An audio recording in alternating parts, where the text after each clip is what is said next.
एक दिन ऐसा भी आएगा जब तुम अपने घर में मौजूद हो, तुम्हारा बिस्तर वहीं होगा, तुम्हारी चप्पलें दरवाजे के पास पड़ी होंगी, तुम्हारा फोन शायद अभी भी चार्ज पर लगा होगा, मगर तुम इस दुनिया में नहीं होगे। लोग तुम्हारे कमरे में आएंगे, आहिस्ता आवाज में बात करेंगे, कोई रो रहा होगा, कोई खामोश खड़ा होगा, फिर तुम्हें उठाया जाएगा। वही लोग जो कभी तुम्हारे साथ बैठकर हंसते थे, आज तुम्हारा जनाजा उठा रहे होंगे। तुम बोलना चाहोगे, कहना चाहोगे कि मुझे अभी थोड़ा वक्त दे दो। शायद तुम ये कहना चाहोगे कि मैंने अभी बहुत कुछ ठीक करना था, मैंने तौबा करनी थी, मैंने अल्लाह की तरफ रुजू करना था, मगर आज जबान खामोश होगी क्योंकि वक्त खत्म हो चुका होगा। फिर तुम कब्र में उतार दिए जाओगे, यहाँ मट्टी तुम्हारे सीने पर गिरेगी, कोई भी अपना साथ नहीं आएगा, न माँ न बाप, न वो लोग जिनके लिए तुमने अपनी आखिरत बुला दी। सिर्फ तुम होगे और तुम्हारे अमाल होंगे। उस वक्त शायद तुम्हें वो सजदे याद आएंगे जो तुमने सुस्ती की वजह से छोड़ दी, वो रातें जो गुनाहों में गुजार दी, वो दिल जो तुमने तोड़ दिए, वो इज्जतें जो तुमने तार तार कर दी, वो माफियां जो तुम मांग सकते थे मगर अना की वजह से न मांग सके। और सबसे ज्यादा तकलीफ किस बात की होगी, ये सोच कर कि तुम्हारे पास मौका था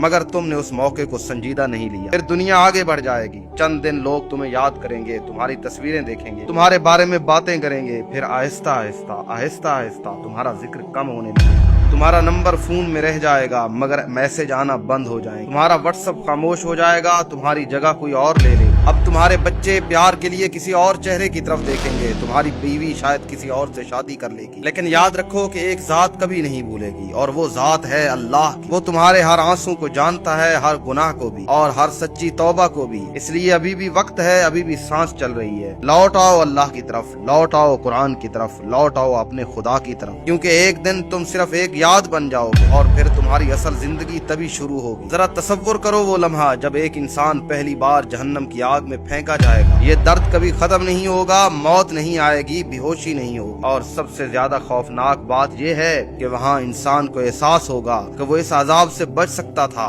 सिर्फ एक नमाज के जरिए, सिर्फ एक सच्ची तौबा के जरिए, और इन सब से शायद आज वो इस जहन्नम में न होता। जहन्नम में लोग चीखेंगे, ऐ अल्लाह हमें वापस भेज दे, हम नेक अमाल करेंगे, मगर जवाब आएगा, क्या तुम्हें दुनिया में मोहलत नहीं दी गई थी? यही वो जुमला होगा जो इंसान के दिल को तोड़ देगा, क्योंकि उस वक्त उसे याद आएगा कि दुनिया में वक्त था, सेहत थी, जिंदगी थी, मगर उसने सब कुछ खेल समझा। गुनाह करते वक्त इंसान हंसता था, नमाज छोड़ते वक्त कहता था कि अभी तो उम्र पड़ी है, मगर मौत ने कभी किसी को बताकर नहीं आना, अगर दिल जिंदा है तो अभी सजदा कर लो, क्योंकि क़यामत के दिन इंसान सब कुछ दे देगा सिर्फ एक मौके के बदले। तो जरा गौर करो और सोचो कि अगर तुम्हारे नाम के साथ आज मरहूम लिखा जाए तो क्या होगा? अगर कुछ दिन में ही तुम्हें दुनिया से भुला दिया जाए तो क्या? एक दिन ऐसा भी आएगा जब